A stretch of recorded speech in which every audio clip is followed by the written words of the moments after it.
Hey guys, Nikki here. So, in this video, I wanted to talk about Cody Rhodes and how his departure from AEW is just really weird. And this isn't going to be a normal like any of my other how blank should have booked blank, because first of all, it's not should, it's would. Like if you look down there, this is more of just basically a list of reasons why I don't understand why Cody Rhodes is looking at WWE as a possibility right now. So for those who don't know, reports came out on Tuesday. Oh, by the way, I'm filming this very late at night. Like, the idea just sprang to mind to make a video about this. My roommates are actually watching videos in the other room, so you might hear them, and I apologize for that, but I didn't know when I was going to get another chance to talk about this, and it's just something I want to get off my chest, because it's just so bizarre to think about. But yeah, reports came out on Tuesday. First off, Cody Rhodes is just gone from AEW. Like, he was working without a contract while he was TNT champion, and he dropped the title to Sammy Guevara in a phenomenal match. But he did that without a contract, and nobody thought that was going to go anywhere besides maybe they integrate that into a storyline somewhere, because Cody Rhodes wouldn't leave AEW. Like, it's a company that he basically built for the first year or so. He was like the hero of the story. He was the person who basically built all of this. Like, yeah, he had help from the Bucks, from Adam Page, Jericho, Moxley, all of them, Tony Khan obviously, but this was largely him. Like, he when he cut that promo before the Guevara match, where he talked about the stuff that he did that CM Punk talked about doing in the Pipe Bomb, like going to New Japan, working with Ring of Honor. Like, in promos, he talked about wanting to work with the Young Bucks. Cody did all that, and that was the basis, the foundation of what led to AEW. And, especially with all the smack talk that he has said about WWE on air, breaking the throne at Double or Nothing, all the name drops that he's done at their expense. Like, it just wouldn't make sense. Like, if anybody was to go back, like, basically 1, 2, and 3 on that list of people who I thought for sure would never go back to WWE. 1 is CM Punk, 2 is Jon Moxley, 3 is Cody Rhodes. And honestly, those might be interchangeable. Because, like, they made him Stardust. Let us never forget that. Alright? He was flippin' Stardust. And I know that, like, he has since reinvented himself. And even, like, the best career analog that I could see for Cody Rhodes at this point, going back to WWE, is, in the absolute best case scenario, Drew McIntyre. Because he came to WWE with a lot of hype around him. Vince anointed him as the chosen one from, like, the second we saw him on camera. And he never got above the mid-card. He fell down to a comedy act, and then he left to go in the independent circuit. Like, this happened with McIntyre, and it happened with Cody Rhodes, who, oddly enough, were WWE Tag Champions together at one point, but that's neither here nor there. Like, but then McIntyre hit the indie scene, like, bolt the shit up, turned into an Adonis of a man who still moved like he did when he was, 40 pounds lighter, and he comes back to WWE, and wow, he's Vince McMahon's ideal wrestler, basically. And it took a little bit for them to strap the rocket to him, but he eventually won the Royal Rumble in 2020, maybe the best Royal Rumble they've ever done. And won the title at WrestleMania and held it for the better part of a year. Like he was the biggest reason to watch WWE during the pandemic era. Like McIntyre was just such a force of nature and a force of personality that like it was hard not to watch him. But like that would be the best case scenario for Cody. The problem though is he hasn't really turned into that McIntyre body type. He's not out of shape by any means. He looks great, but he doesn't look like a Vince McMahon product. And honestly, I don't know if he were to go back to WWE, where would he land? Like, what part of the roster would he slot into? Like, could you see Cody Rhodes go into WWE and immediately mixing it up with the Road? Like, could you see Cody Rhodes go into WWE and immediately mixing it up with the Reigns or the Lesnars or the McIntyres or Bobby Lashley or any of those guys? Because I could, and Cody would lose every single one of those encounters. See, I feel like there's an ulterior motive to Vince wanting to bring in Cody, because so far all of the people have left WWE to go to AEW. I feel like this is part of the reason. Like, you remember back to the 90s whenever WCW was poaching all of WWF's biggest stars.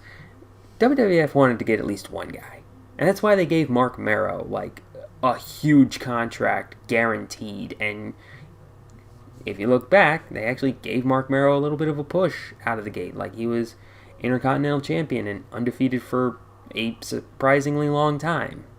Like, he was a big deal for a second, but eventually they moved on to bigger and better things. And if you don't think that WWE would sign Cody, like one of the guys who built their biggest competition, built WWE's biggest competition in 25 years, and not bury him, you're crazy. Like, Vince would 100% do that. He was still convinced that he was at war with WCW until 2014, if not later. Like, if he goes there, I can already picture it in my head. Like, he'll go there for like maybe the first 3 months, he'll be treated as a huge deal.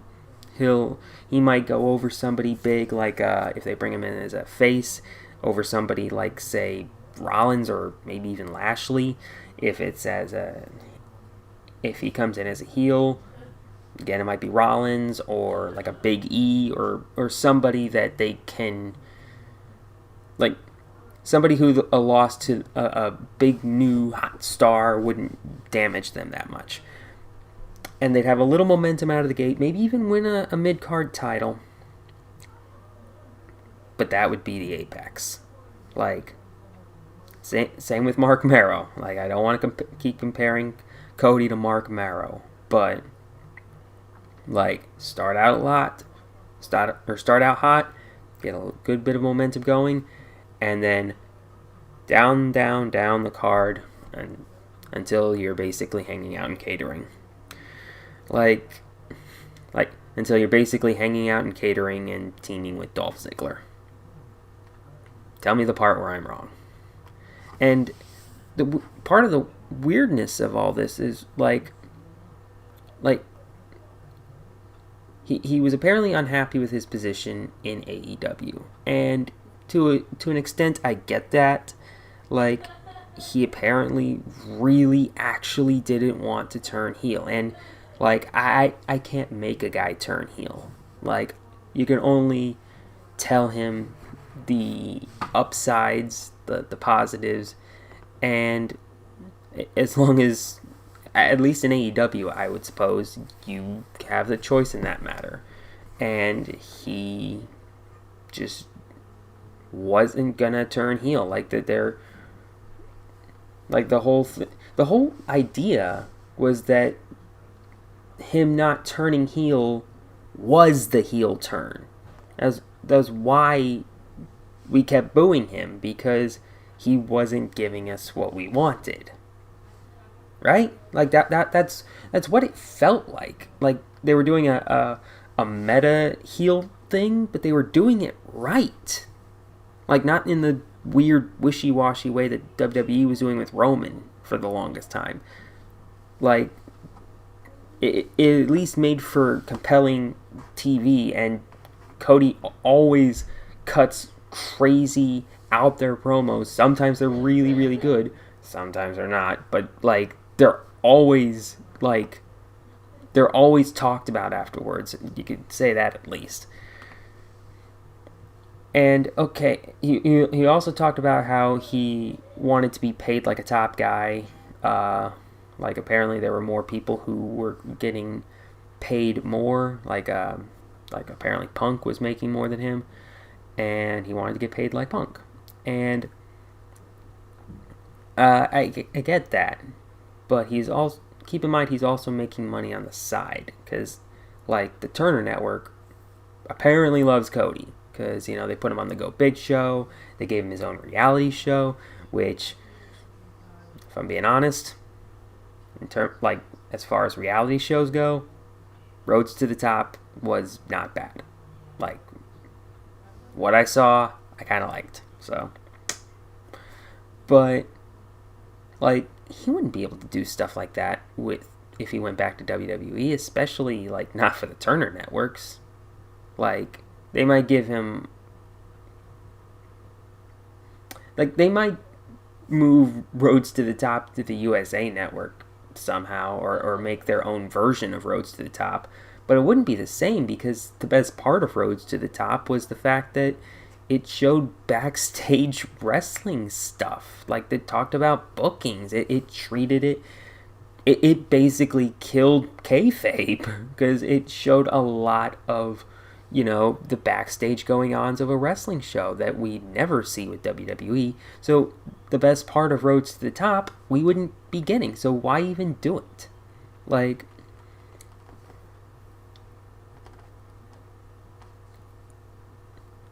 and he's also talked about maybe retiring. And if he went that route, I would still understand that a lot more, because he just had a kid. He's has interests in other things. He wants to be around his family more, and that's very reasonable. Get out while you've still got your health. He's like, Cody's in relatively good health. I don't think he's ever had a major injury. Like, I'm trying to think of when like he's missed significant time. And the only time I can think of is like when he's just hasn't been a big enough spot on the card to warrant it in WWE. But like, I don't think he's ever, I mean, the face, like when he was undashing. But that's the worst injury I can think of that Cody suffered. I could be wrong on that, but I don't want to break the flow of this video by looking it up. But he's in good health. He is not like he can still play with his kid. So that would, if he's heading towards retirement, that would make that much more sense. But if he wants to spend more time with his kid, then going to WWE would be the worst thing he could do, because like with AEW, you work 1 day a week and then you go back to your family. And I guess, seeing as how he would be EVP, that would be a little bit more commitment, I guess. But even still, Tony Khan's running the book. Like,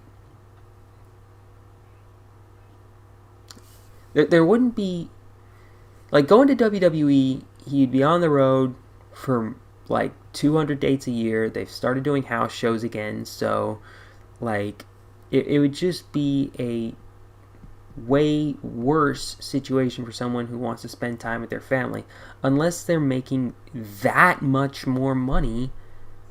But he's also making, like, while he's with AEW, he's getting money on the side from all the other hosting stuff he's doing, like the Go Big Show and the Road to the Top thing. And honestly, probably other like things after that, after those run their course. So basically, there's a ton of reasons why him going to WWE would just be the worst thing that he could do. And I would love to hear why he is considering WWE. And granted, he doesn't owe us an explanation for the stuff that he does. Like, these are decisions that he himself makes with himself and his family and the people around him. But I just want to know why, after all of the shots that he took at WWE, after AEW like presented him as a big star, and honestly still is presenting him as a big star right up to now, like, what's changed? Like, especially, and this is the last point that I want to make in this video, especially when you look at the WWE product right now. They just did Elimination Chamber 2022 in Saudi Arabia. Why? Why would somebody who the biggest feather in Cody Rhodes' cap is his ability to tell stories? He is in the top 5 storytellers in wrestling today.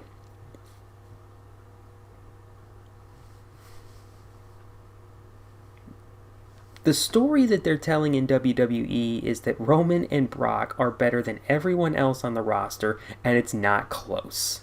Like, Brock just killed, like, half of the Raw roster in, like, a 14-minute chamber match. Actually, I have it up right here. How long did the chamber match actually last? Because it was not long, especially for an elimination chamber match.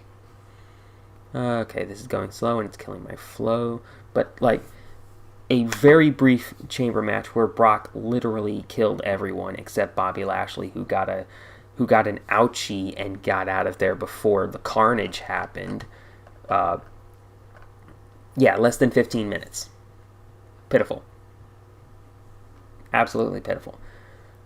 And, like, Brock was only in there, like, probably for 7 minutes of it, like half of it, and then he ate Rollins, Riddle, Styles, and Austin Theory. Hell of a chamber you got there.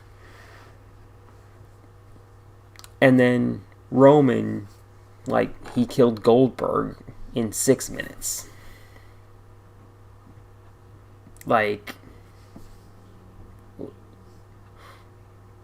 what more do you really... Like, that's the story that WWE has been telling for 5 years.